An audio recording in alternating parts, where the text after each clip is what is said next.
व्यवस्था में बैठे हुए लोगों ने ये चीजें होने दी। इनको हटाने में लंबा समय लगेगा, लेकिन इस देश में बीमारी है, हर 5 साल बाद चुनाव होंगे। चुनाव में आपको जीतना है और जीतने का अंक गणित और रेखा गणित बिल्कुल अलग होता है। जब तक चुनाव नहीं जीतेंगे, सत्ता पे नहीं आएंगे, तो आप बदलाव कैसे करेंगे? लेकिन मैं कहता हूं यह सरकारों का काम है, सरकार करेंगी, लेकिन मैं और आप क्या कर सकते हैं? जो लता तुमने काम किया है बड़ा, जो आपने आज ये काम किया है, यही काम इस देश में हर उस सनातनी को जो किसी संगठन, जो किसी ऑर्गेनाइजेशन के तथाकथित नियमों में नहीं बंधा हुआ है, उन तमाम लोगों को चौराहे चौराहे, गली गली, 5 लोग, 10 लोग, 6 लोग, 4 लोग, सबको सच बताइए। सनातनी अपने समाज में सनातन क्या है, सत्य क्या है, झूठ मत बोलिए। हिंदू मुस्लिम भाई भाई कोई स्लोगन नहीं था, यह सत्ता के लोगों ने अपनी सत्ताओं को चलाने के लिए, हिंदुओं को मूर्ख बनाने के लिए, उन आताताई, उन दंगाई, उन जिहादियों के साथ आप किसी तरीके का कन्फ्रंटेशन न करें। तो आपके सामने कहा हम सब भाई भाई हैं। भाई भाई थे तो देश बट गया, भाई भाई थे तो कश्मीर में 5.5 लाख कश्मीरी हिंदुओं को सरेआम इस्लाम का सहारा, मस्जिदों का सहारा लेकर के निकाल दिया गया। 2,500 लोगों की हत्याएं हुई, रेप हुए, लेकिन इस पे बोलना कम्युनलिज्म है। लेकिन तबलीगी जमात पे बोलना इस देश में हर एक को बुरा लगता है। इस पे नहीं बोलना चाहिए साहब, क्योंकि इस पे बोलने से जो है पूरे देश के अंदर खलबली हो सकती है। ध्यान रखिएगा,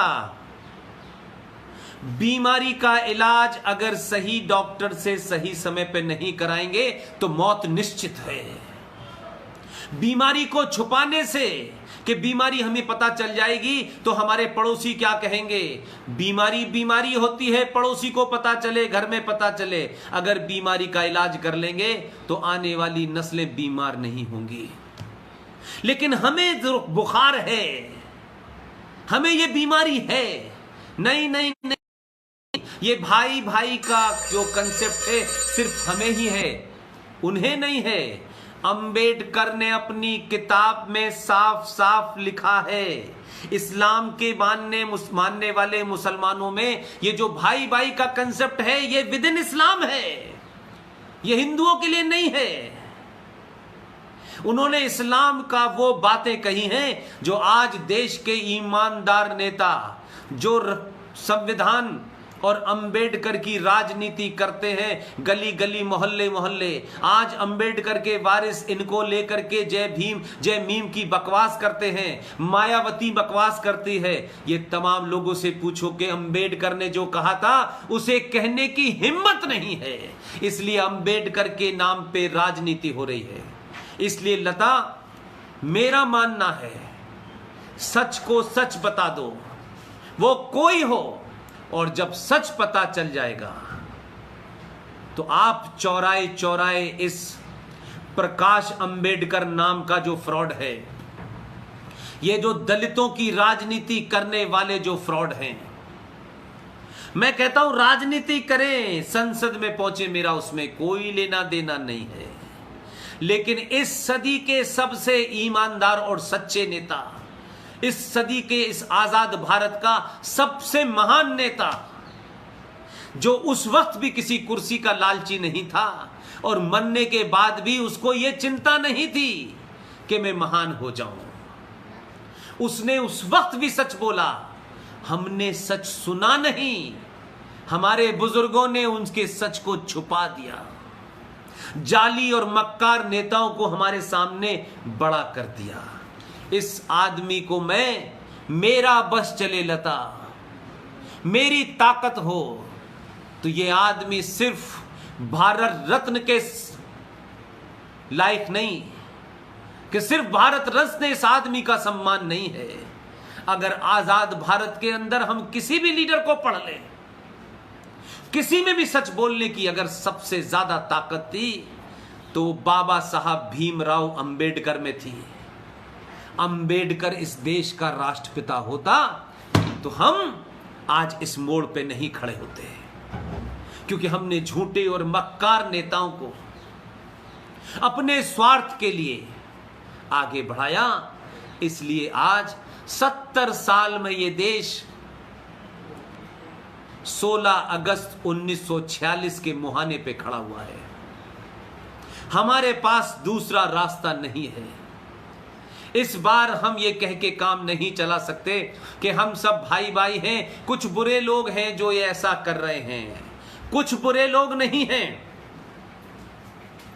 इन बुरे लोगों ने अलग अलग मुखौटे लगा रखे थे। इनके मुंह से मुखौटा उतारना बहुत जरूरी है। ये वो लोग हैं कि अखलाक की मौत हो जाने पर कुछ फिल्मी दुनिया के वो लोग जो अपने आप को बहुत बड़े क्रिएटिव आर्टिस्ट कहते हैं, उन्हें डर लगने लगता है। इनका डर कितना मक्कारों का, जिहादियों का सेलेक्टिव है। लेकिन बिहार की मस्जिद में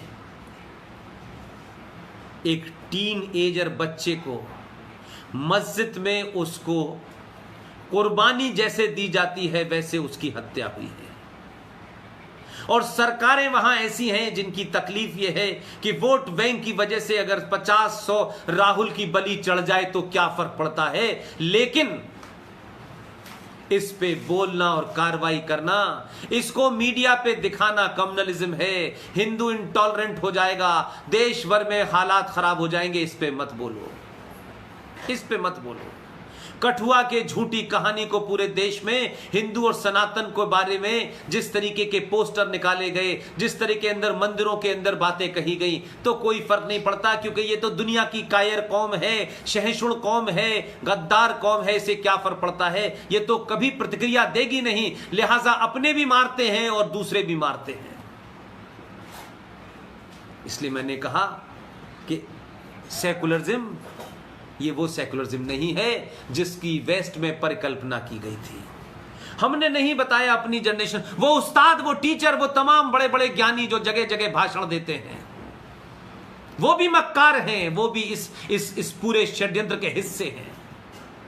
बड़ी बड़ी बातें आपसे करेंगे, ओ ऐसा आपको भारत का, अखंड भारत का नक्शा दिखाते हैं, ऐसा लगता है पता नहीं। अरे जो भारत आज हमारे पास है, वो जैसा भी है, वो भी हमारा नहीं है। हमारी बात सच मानने वाले नहीं हैं, उस पे भी भारत का संविधान लागू नहीं होता, उस पे भी इस देश की पुलिस के नियम लागू नहीं होते, उस पे भी आईपीसी बदलाव कर देती है। शक्ल देख करके, मजहब देख करके दफाएं लगती हैं इस देश में। हम किस गलतफहमी के शिकार हैं, जो अपना घर है वो मजबूती से हम अपना नहीं कह पा रहे हैं, मालदा में नहीं कह पा रहे हैं, कैराना में नहीं कह पा रहे हैं, केरल में नहीं कह पा रहे हैं, हम मुरादाबाद मेरठ में नहीं कह पा रहे, मुजफ्फरनगर में नहीं कह पा रहे, हम मलियानाबाद में नहीं कह पा रहे, हम संभल में नहीं कह पा रहे। भाई, तो किस अखंड भारत की मुझे और आपको चिंता है? जो भी खंडित भारत है, सबसे ज्यादा इस देश में सनातनी तकलीफ में है। वो नौकरी करता है, वो समय पे अपना इनकम टैक्स देता है, वो अपने बच्चे की फीस देता है, जो भी नियम कानून जैसे हैं उसे मानने की पूरी कोशिश करता है। लेकिन इसी संविधान को कुछ लोग अपनी किताब से ज्यादा महत्व देते हैं। तब हम ठोड़ियों में हाथ डालते हैं, तब हम भाईचारा पैदा करके हम उनसे संविधान की बात मनवाते हैं, तो लगता है हमने बहुत बड़ा बात कर दी। हम कितने झूठे और मक्कार लोग हैं। अपने लोगों पे तो बड़ी ताकत से कानून लागू करते हैं, लेकिन तबलीगी जमात का भगोड़ा, गद्दार, मक्कार, चोर उठाई गिरा ये मौलाना साद, पूरे हिंदुस्तान के बड़े बड़े मौलवी, बड़े बड़े इंटेलेक्चुअल, उसको कोई आज तक ये कहने नहीं आया कि ये अगर मिल जाएगा तो हम इसको गोली मार देंगे, क्योंकि इस आदमी ने पूरे मुसलमानों को बदनाम करा और एक महामारी में इस्लाम को गलत तरीके से प्रेजेंट करके इस देश में हजारों लोगों को बीमार कर दिया। कोई नहीं आता है, कोई अगर मगर की बात करता है, कोई किसी की बात करता है, वो ऐसे नहीं थे, वो ऐसे थे। ये झूठ की मक्कारी वो ज्यादा खतरनाक है जो टेलीविजन पे शैतानी रहमानी टाइप के लोग जो आते हैं, जो कभी कभी जामिया मिलिया के प्रोफेसर्स आते हैं, ये तर्क से, ये लॉजिक से, ये रीजनिंग के साथ उस आतंकवादी जिहादी मुसलमान को कवरअप देने की कोशिश करते हैं, ये ज्यादा खतरनाक है। इसलिए जिन्ना को पाकिस्तान चाहिए था उसने खुलेआम कहा और लेके चला गया। लेकिन मौलाना आजाद, वो जाहिल मौलाना आजाद जो मक्का में पैदा हुआ, जिसकी मां मदीने की थी, जिसका बाप मक्का का था, 1888 में पैदा होने के बाद हिंदुस्तान में बंगाल में आके स्थापित हो गया। 1902 में उनका परिवार यहां आया और उसके बाद वो जाहिल किसी स्कूल में नहीं गया, किसी कॉलेज में नहीं गया, कहीं पीएचडी नहीं, कहीं कोई किताब नहीं पढ़ी। लेकिन मदरसे में जाने के बाद भारत में के कैसे हालात बने कि 15 अगस्त 1947 से लेके 22 अगस्त 1957 तक भारत का पहला शिक्षा मंत्री बना। हमें शर्म नहीं आती?